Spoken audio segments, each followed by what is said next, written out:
Hi everyone, welcome to the Bobcast 2016. I know you've all been clamoring and wondering, hey, where's Bob? Where's his videos? But I've had a problem, trying to upload them to Facebook. Trying to upload them to YouTube, so I'm a little bit late, so I'm a little bit behind, so I'm backed up with videos, so I'm going to be putting out a bunch now. This video, the first one is Baltimore centric. I'm going to be talking about, the goals for the season. I do know every season I do a preview and then a review of the season. I audit the season, but this one we're talking about heading into the season, what Baltimore wants, what we're trying to accomplish. Um, like I said in the last one of last season, we made the playoffs past 2 years, won the wild card this past year.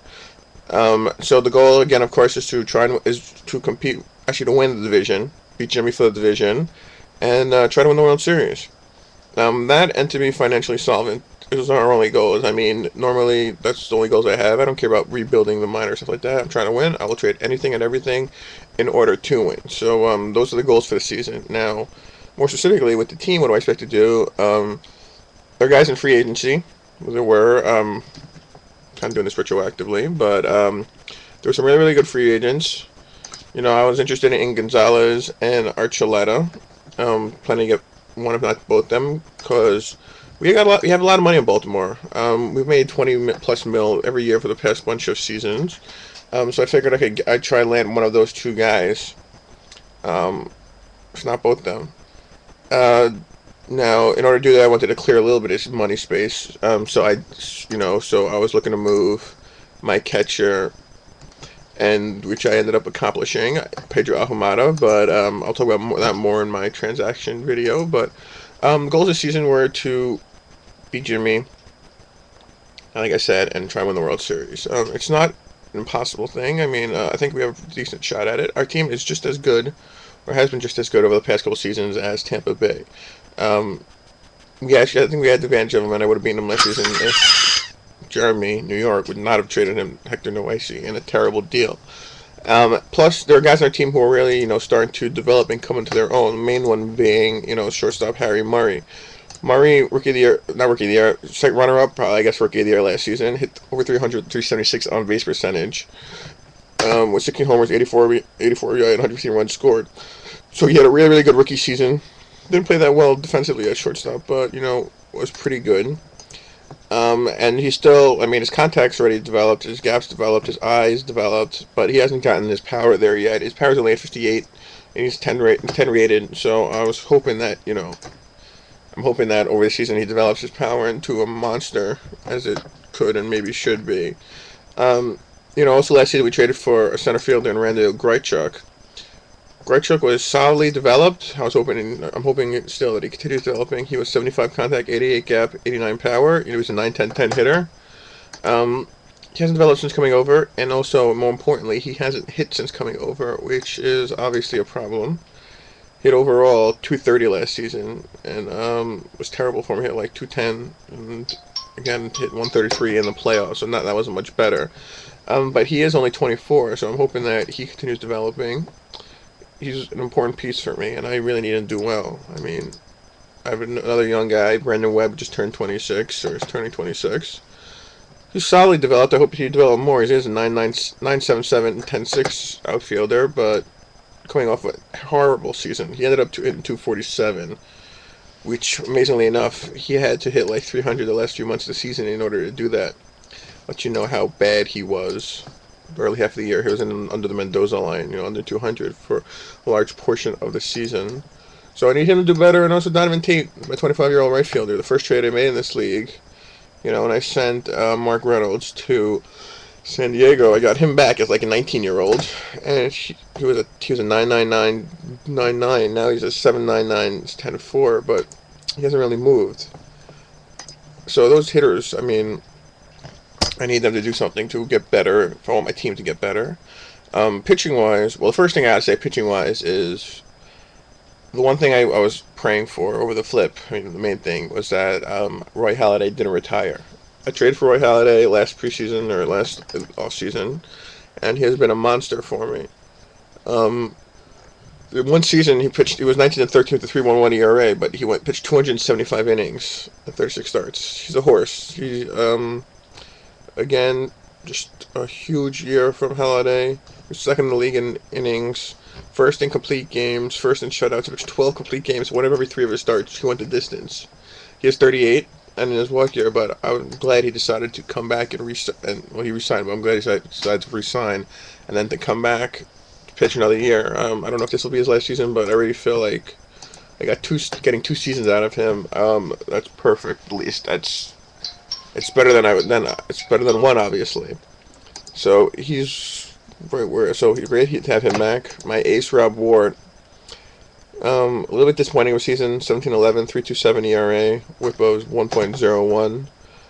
WHIP's good. Wish the ERA was better and his win-loss was a little better, but I'm happy with Ward. I will take that. You know, he was 9th in ERA, 3rd in WHIP. It's a ho-hum season for him. Was not a great season for him. Number 3 starter, Pedro Alvarado did not pitch like a number 3 starter. He pitched like a worse starter. I don't even know what to say. Like a 4. I guess a 4, but whatever. Alvarado's only 24 years old, but he really plateaued and stopped developing. Not plateaued, but he started developing like 2-3 seasons ago. He's an 82, 99, 81, which is definitely not bad. I'm planning on sending him to Winter Ball with his, to bump it up. These are stuff for movement. His stuff's 82. His movement's 81. I think I'm going to do movement just because I think pitcher is better if he has like a 90 at movement. If he's, 82, 99, 90, than if he's 90, 99, 81. I don't know if that's actually true, but I think it is. So I'm going to make his movement better. Hopefully, if he get like 9 points or 8 points out of it, if he's like 82, 99, 90, he'll start pitching like to his potential, I think. So he's my number 3 starter. He pitched like number 4, maybe number 5. I also have a number 4 starter who pitched like a number 1 or 2 last season.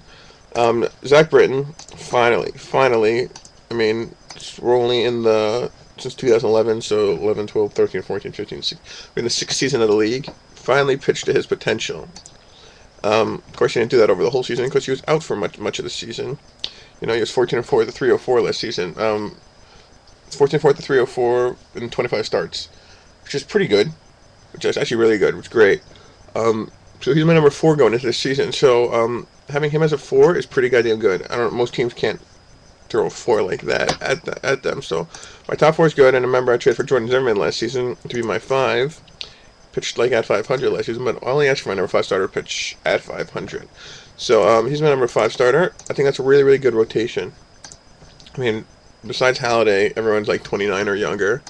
Halladay's obviously mucho older, but he's 38, but I'll take as long as he's giving me. He's still a horse.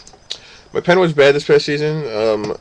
I made some moves since then, but heading into the season, I wanted to improve my pen. Quo fell apart at the end of the season and already started taking talent hints, so I was looking to deal him, and obviously ended up dealing him. I'll get into that more next video.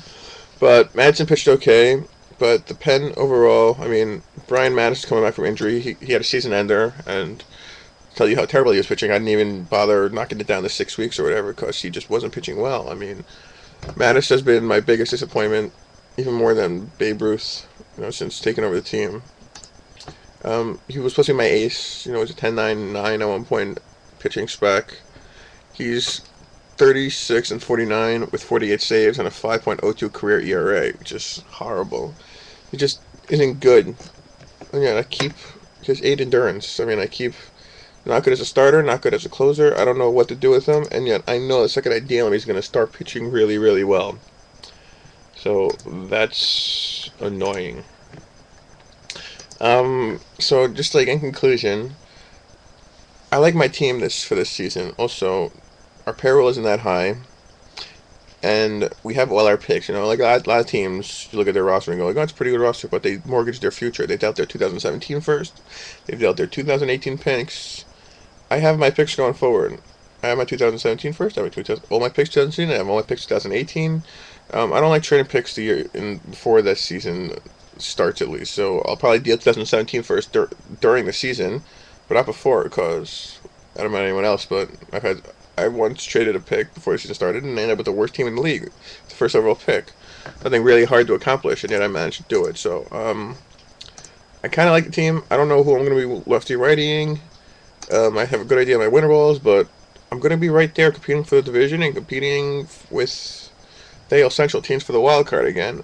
Made the playoffs last year, lost in the first round to the eventual world champions, Evan.